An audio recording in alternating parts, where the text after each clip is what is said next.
In today's video, I'm going to teach you how to close a Jira ticket. If you're working in Jira and you need to mark an issue as finished, the process is very simple. In this walkthrough, I'll show you the quickest way to do it directly from the board view, using drag and drop.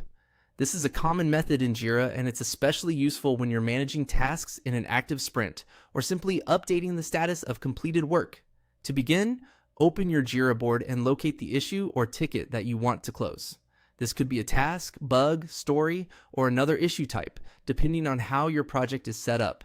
Before moving it, it's a good idea to quickly confirm that the work is actually complete and ready to be closed. In many teams, moving a ticket to the final column signals that no more action is needed, so it's worth making sure everything is wrapped up first.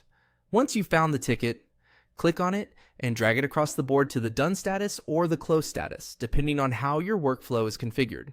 Some Jira boards use a column labeled done, while others may use closed or something similar. The exact label can vary from one project to another, but the idea is the same.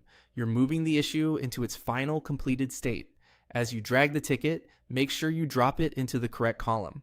When you release it, Jira will automatically update the issue's status. In many setups, that's all you need to do. The ticket is now considered closed or completed, and it will usually move out of the active workflow. If the issue doesn't move, or if Jira prompts you for additional information, that usually means your team's workflow has required fields or transition rules. In that case, just complete any required details and confirm the status change. But the main action remains the same. Drag and drop the issue into done or close. One helpful tip is to pay attention to your board's workflow names, because not every team uses the exact same status labels. If you don't see a close column, look for the column that represents the final stage of completion. And that's it. That's the fastest way to close a Jira ticket using the board. Just drag the issue from its current status and drop it into done or close, and Jira will handle the update for you.